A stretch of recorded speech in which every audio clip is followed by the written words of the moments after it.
नमस्कार। आज हम मध्यकालीन भारत के इतिहास के एक ऐसे शासक के बारे में पढ़ेंगे जिसने भारत के राजनीतिक इतिहास की दिशा बदल दी। वह शासक था मोहम्मद गौरी। यदि महमूद ऑफ गजनी को भारत का लुटेरा कहा जाता है तो मोहम्मद गौरी को भारत में स्थायी तुर्की शासन की नींव रखने वाला शासक माना जाता है। लेकिन सवाल यह है कि आखिर गौरी भारत क्यों आया, उसका उद्देश्य क्या था, किन किन राज्यों पर आक्रमण किया और उसकी विजय का भारतीय इतिहास पर क्या प्रभाव पड़ा।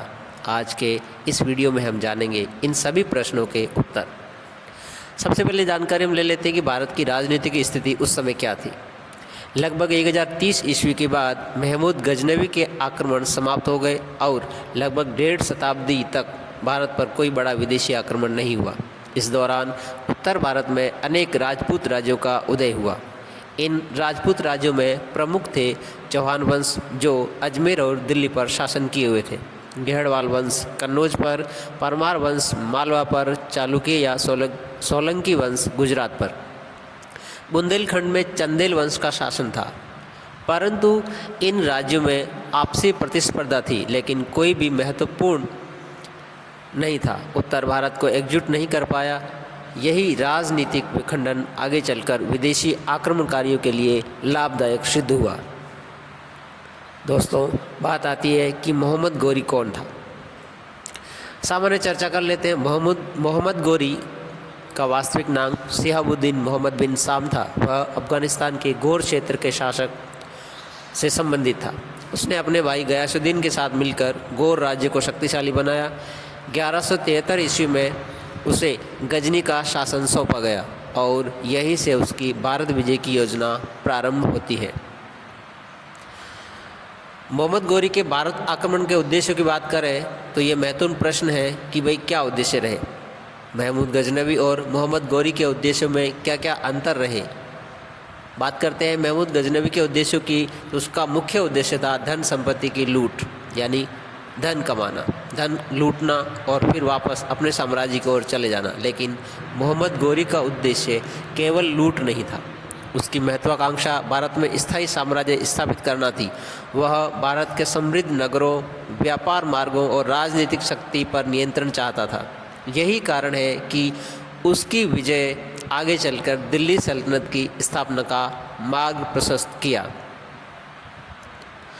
चलिए गौरी के अभियानों की बात कर लेते हैं। भारत पर पहला अभियान जो था उसका मुल्तान पर था। 1175 ईस्वी में उसने मुल्तान पर आक्रमण किया। उस समय वहाँ करमाती शासकों का शासन था। मुल्तान विजय प्राप्त करने के बाद उसने अपने प्रशासन की स्थापना की और आगे बढ़ा। इसके बाद उसने उच्च सिंध और पंजाब के पश्चिमी क्षेत्रों पर महत्वपूर्ण सफलता हासिल की। दोस्तों, बारी आती है गुजरात अभियान की। गुजरात अभियान उसने 1178 ईस्वी में किया था। पश्चिमी क्षेत्र को जीतने के बाद गौरी ने गुजरात की ओर बढ़ने का निर्णय लिया।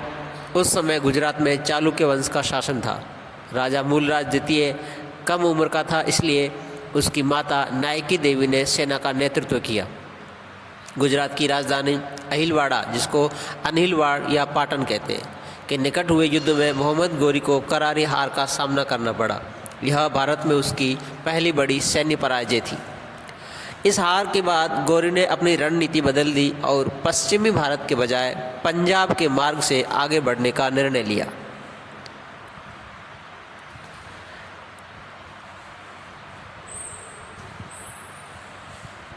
पंजाब की तरफ से उसने उत्तर भारत में आक्रमण किया और पंजाब के जीतने के बाद उसने तराइन का युद्ध भी किया। हमने देखा कि मोहम्मद गौरी मुल्तान उच्च पर अधिकार करने के बाद गुजरात की तरफ चालुक्य शासकों को हराने की कोशिश करता है, लेकिन चालुक्य शासकों से वो बुरी तरह से हार जाता है और वो अपना रास्ता चेंज करता है और पश्चिम तरफ से पंजाब की ओर से आक्रमण करने लगता है। गुजरात में हारने के बाद गौरी ने पहले सिंध और पंजाब के क्षेत्रों को मजबूत करना शुरू किया। उस समय पंजाब में गजनवी वंश का अंतिम शासक खुसरो मलिक शासन कर रहा था, जिसे जनरली खुसरो शाह कहा जाता है। गजनी साम्राज्य बहुत कमज़ोर हो चुका था, उसके शासक भी कमज़ोर हो चुके थे। मोहम्मद गौरी ने इस कमजोरी का बहुत ज़्यादा ही लाभ उठाया। लगातार अभियानों के बाद 1186 ईस्वी में उसने लाहौर पर अधिकार कर लिया और खुसरो मलिक को बंदी बना लिया। इसके साथ ही भारत में गजनवी वंश का अंत हो गया। याद रखना, 1186 के अंतिम अभियान के बाद भारत में गजनवी वंश का अंत हो जाता है। पंजाब विजय के पीछे के महत्व की बात करें तो इतिहासकार मानते हैं कि पंजाब की विजय गौरी की सबसे महत्वपूर्ण सफलताओं में से एक थी, क्योंकि अब उसके पास भारत के अंदर प्रवेश करने के लिए सुरक्षित आधार क्षेत्र तैयार हो चुका था और यहीं से वह आगे दिल्ली की ओर, अजमेर की ओर बढ़ने लगा। आगे बढ़ते उसे पृथ्वीराज चौहान से संघर्ष भी करना था। तो बात आती है पृथ्वीराज चौहान से संघर्ष की। उस समय भारत का सबसे शक्तिशाली राजपूत शासक था पृथ्वीराज चौहान। उसका राज्य अजमेर और दिल्ली तक फैला हुआ था और पश्चिम में उसकी सीमाएं ठेठ पंजाब तक पहुंच चुकी थी। वह अपनी वीरता और युद्ध कौशल के लिए बहुत प्रसिद्ध था। गौरी जानता था कि यदि भारत में स्थायी साम्राज्य स्थापित करना है तो सबसे पहले पृथ्वीराज चौहान को पराजित करना होगा। इसी कारण दोनों शक्तियों के बीच संघर्ष अनिवार्य हो गया और तराइन का प्रथम युद्ध शुरू होता है। तराइन वर्तमान हरियाणा के तरावड़ी क्षेत्र में था और दोनों सेनाएं आपस में भिड़ी। राजपूत सेना का नेतृत्व पृथ्वीराज चौहान कर रहे थे। उनके साथ अनेक राजपूत सरदार शामिल थे। दूसरी ओर मोहम्मद गौरी अपनी तुर्की सेना के साथ मैदान में उतरा। युद्ध के प्रारंभ में ही भीषण युद्ध हुआ। राजपूतों ने हाथियों और भारी घुड़सवार सेना के साथ सीधा आक्रमण बोल दिया। तुर्की सेना कुछ समय तक मुकाबला करती रही, लेकिन राजपूतों के प्रबल आक्रमण के सामने टिक नहीं सकी। युद्ध के दौरान पृथ्वीराज के सहयोगी गोविंद राज, जिसे जनरली गोविंद राय के नाम से जाना जाता है, मोहम्मद गौरी पर भाले से प्रहार किया। गोविंद राय के भाले के प्रहार से गौरी घायल हो गया और तुर्क सेना तितर बितर होने लगी। कहा जाता है कि एक सैनिक ने उसे युद्ध भूमि से सुरक्षित निकाल दिया। सैनिक द्वारा गौरी को युद्ध भूमि से सुरक्षित निकालने की वजह से वह बच निकला और तुर्क सेना बाहर गई। युद्ध क्षेत्र से बाहर होते ही तुर्क सेना ने भागना शुरू कर दिया और पृथ्वीराज चौहान की विजय हुई। परिणाम ये रहा कि मोहम्मद गौरी को युद्ध भूमि छोड़कर भागना पड़ा। पृथ्वीराज चौहान की शानदार विजय हुई। यह भारत में सबसे बड़ी हार में से एक थी। बात करें मोहम्मद गौरी की सबसे बड़ी हार में से एक हार थी। पृथ्वीराज चौहान की प्रतिष्ठा पूरे उत्तर भारत में बढ़ गई, लेकिन यह एक ऐतिहासिक भूल थी। इस युद्ध को जीतने के पश्चात पृथ्वीराज चौहान शांत होकर बैठ गया और इसी एक वर्ष में गौरी की तैयारियां जोरों शोरों से हुई। गौरी पहले से ही जानता था कि उसे अगली बार इस युद्ध में पृथ्वीराज को हराना है। गौरी अपनी हार से अत्यंत अपमानित भी महसूस कर रहा था। वह गजनी लौट गया और उसने विशाल सेना तैयार की। उसने अपनी सेना को नए ढंग से संगठित किया। विशेष रूप से उसने घुड़सवार तीरंदाजों की संख्या बढ़ाई और तेज गति वाली युद्ध नीति अपनाई। द्रुत गति से युद्ध करने की कला भी उसने अपनाई। उसका लक्ष्य स्पष्ट था, किसी भी कीमत पर पृथ्वीराज चौहान को पराजित करना।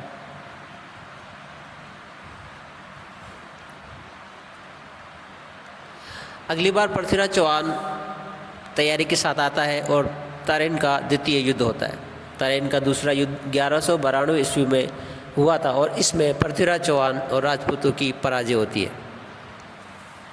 गौरी की नई रणनीति उसे काम आई। प्रथम युद्ध में हारने के बाद गौरी ने अपनी सेना का पुनर्गठन किया। उसने मध्य एशिया में बड़ी संख्या में प्रशिक्षित तुर्की घुड़सवार सैनिक बुलाए। इन सैनिकों की सबसे बड़ी विशेषता यह थी कि तेज गति से हमला करना जानते थे, घोड़े पर बैठकर तीर चलाना जानते थे और शत्रु को भ्रमित करके चारों ओर से घेर लेना इनको आता था। यह युद्ध शैली राजपूतों की पारंपरिक युद्ध प्रणाली से बिल्कुल अलग थी। सामने पृथ्वीराज चौहान की स्थिति ये थी कि उधर पृथ्वीराज चौहान अपनी विजय से उत्साहित थे। राजपूत राज्य में पहले की तरह एकता का अभाव था। राजपूत राज्य अभी भी एक दूसरे से घृणा और युद्ध कर रहे थे। कई राजपूत शासक पूरी शक्ति से उनके साथ में नहीं आए थे। इतिहासकारों का मानना है कि आपसी राजनीतिक प्रतिस्पर्धा से राजपूत शक्ति को कमजोरी महसूस हुई। राजपूत सेना कमजोर हुई। 1192 ईस्वी में मोहम्मद गौरी लगभग 1 लाख से अधिक सैनिकों के साथ पुनः भारत आया। दोनों सेनाएं फिर से तराइन के मैदान में आमने सामने खड़ी हुई। राजपूत सेना संख्या में बड़ी थी और हाथियों का भी व्यापक उपयोग कर रही थी।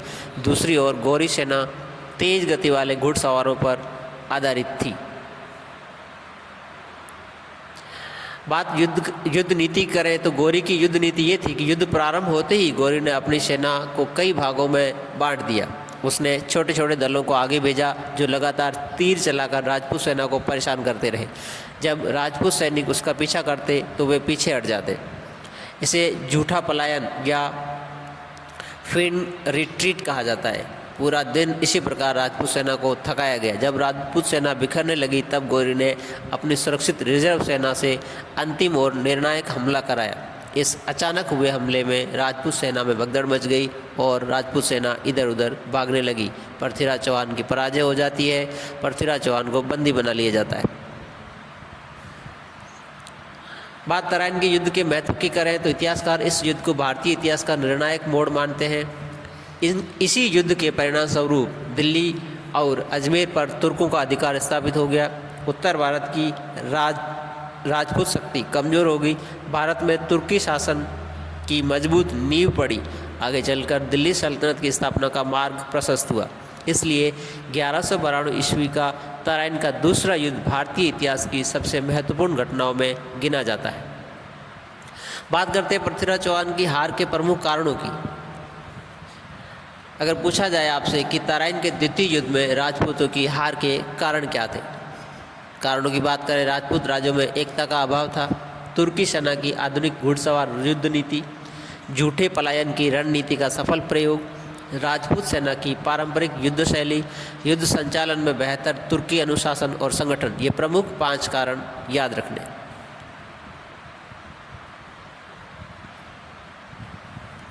इस प्रकार दूसरे युद्ध में गौरी जीत जाता है और भारत में आगे प्रमुख युद्धों में भाग लेता है और भारत में स्थायी सत्ता की स्थापना के लिए अग्रसर होता है।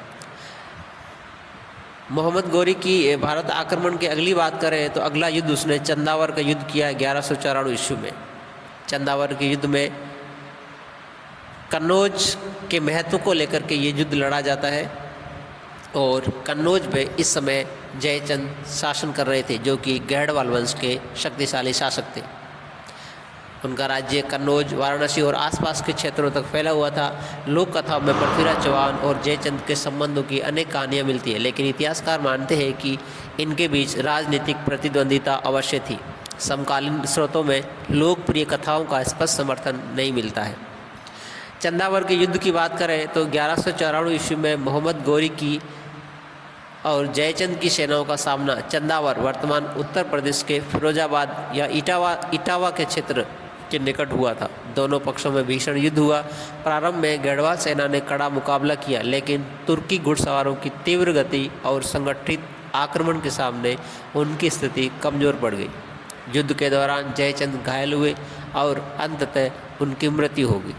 उनकी मृत्यु के साथ गढ़वाल सेना का मनोबल टूट गया और मोहम्मद गौरी के हाथों हार का सामना करना पड़ा।